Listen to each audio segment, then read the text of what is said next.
Detectives had seen hundreds of cases, liars, manipulators, killers who showed no remorse. But nothing prepared them for the man sitting across that metal table. His calm voice, his steady eyes. It wasn't the behavior of someone accused of murder. It was something colder, something calculated. As the interrogation tape rolled, every word he spoke dug deeper into a story that made even seasoned investigators go silent. What started as a routine questioning turned into one of the most disturbing confessions ever recorded. And when it was over, no one in that room would ever be the same again. Don't miss out on the next chilling mystery. Hit subscribe and tap the bell icon so you're the first to know when new stories drop. It began like any other quiet morning at the precinct. Detective Laura Hayes was sipping her coffee, reviewing last night's reports, when a call came in from patrol.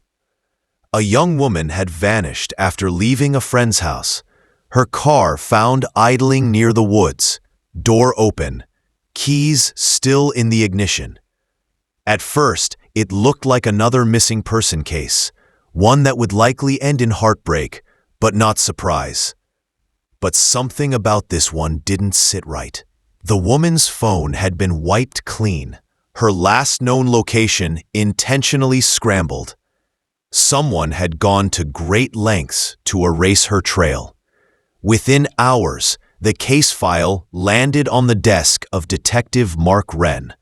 Known for his calm precision and relentless pursuit of truth, Mark quickly pieced together that this wasn't random. The details were too precise, too neat. Whoever took her knew exactly what they were doing and wanted the police to think otherwise. Days turned into weeks, and the investigation hit dead ends. Then suddenly, an anonymous tip came through, a name, an address, and a warning. He's done this before. That's how they found him. Sitting quietly in a rundown house at the edge of town, reading the newspaper as if nothing had happened. When they brought him in, he didn't resist. No panic, no fear, just silence. Detectives thought they were finally closing in on a predator. But when the man started talking, what they uncovered went far beyond a single missing person case. It was the beginning of something darker, something that would leave even the most experienced officers questioning everything they thought they knew about evil. The man they brought in introduced himself as Elias Vane, a quiet, soft-spoken individual who didn't fit the profile of a violent criminal. He had no prior record, no known associates, and no reason anyone could find to harm the missing woman. But there was something in his calm that unsettled everyone in that room. Detective Hayes started the interrogation gently, asking about his connection to the victim. Elias answered every question with polite detachment, as if discussing the weather. He said he'd met her once, briefly, through mutual friends. Yet every time her name was mentioned, his gaze flickered, just for a second, like a shadow crossing over his expression. Wren noticed it immediately. He leaned forward, testing Elias with subtle shifts in tone, pushing harder, asking about his whereabouts that night. Still, Elias stayed composed. He offered an alibi that sounded perfectly reasonable, too reasonable. It was rehearsed, every word chosen with precision.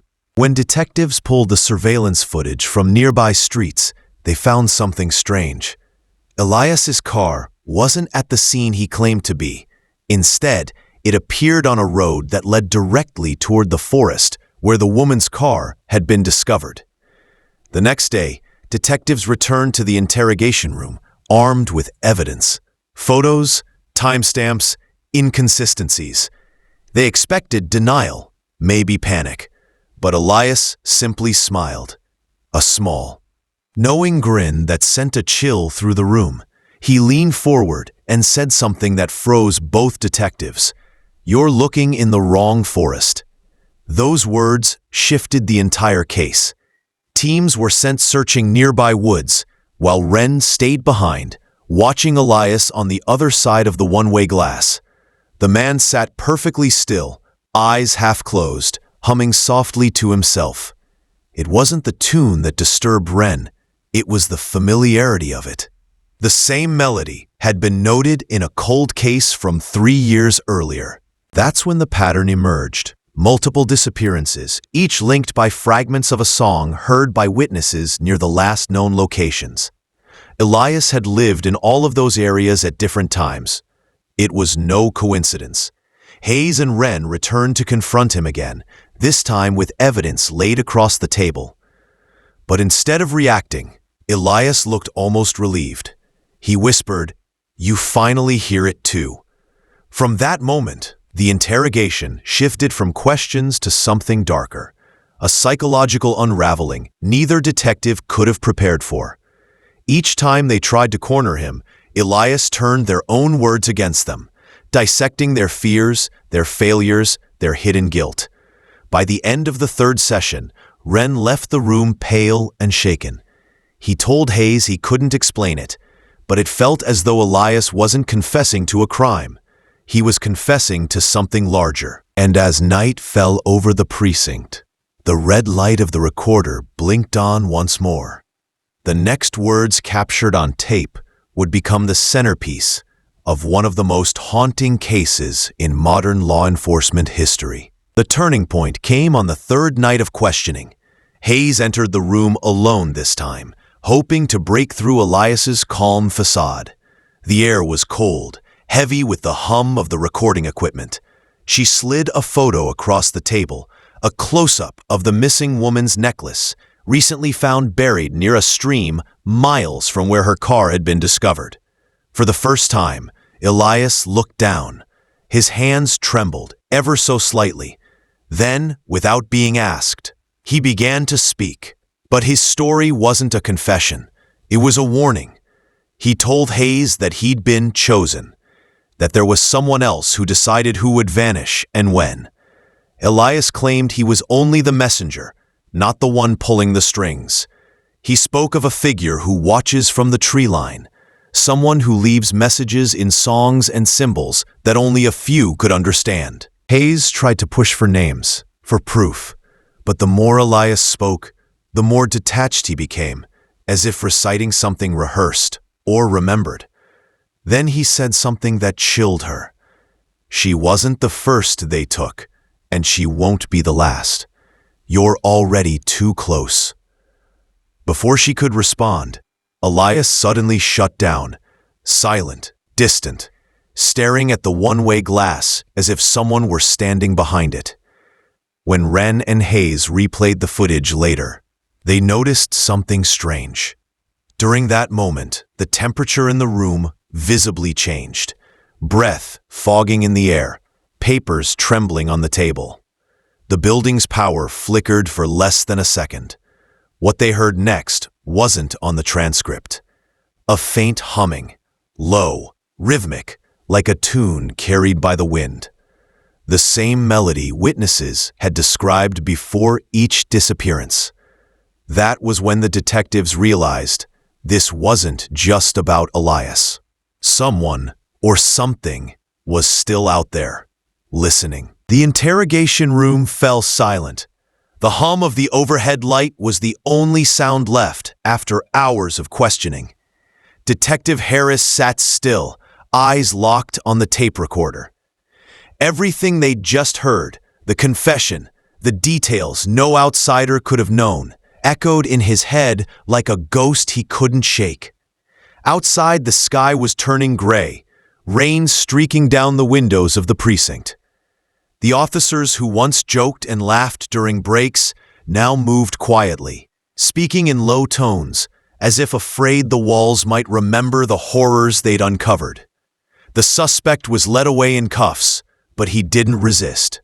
No anger, no remorse. Just that cold stare, like he knew something the rest of them didn't. Harris watched him go, a pit forming in his stomach. Justice was supposed to bring relief. Instead, it brought questions that refused to die. That night, Harris couldn't sleep. The recording played over and over in his mind. The suspect's calm voice describing every move, every choice. Something about it didn't add up. There were details missing, like someone else was pulling the strings all along.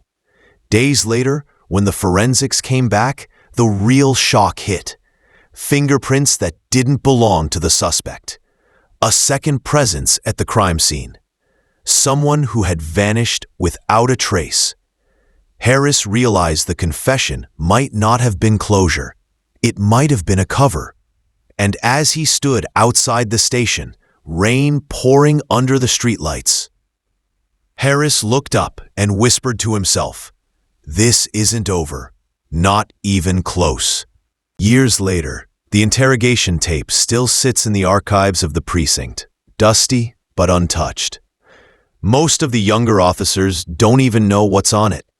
But for Detective Harris, it's never left his mind. Every few months, he plays it again, searching for something he might have missed.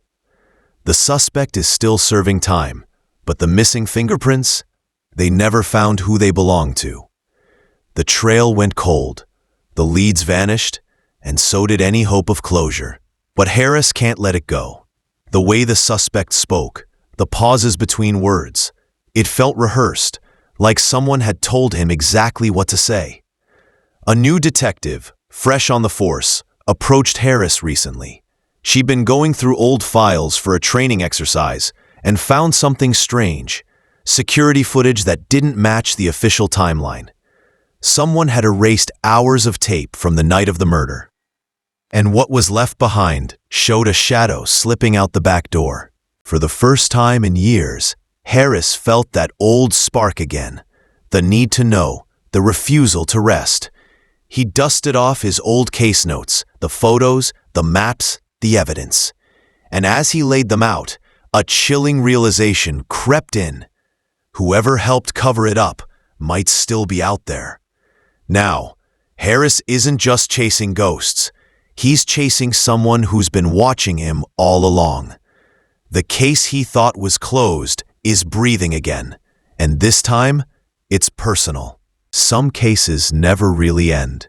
They just fade, like smoke from a candle that burned too long. Detective Harris learned that the hard way.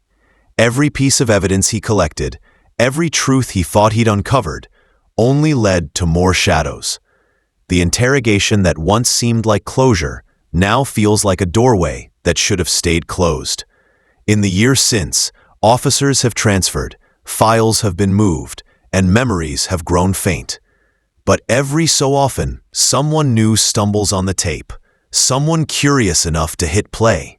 And as the room fills again with that eerie voice, that same unsettling calm, it's as if the suspect is still there, waiting for someone to understand what he truly meant.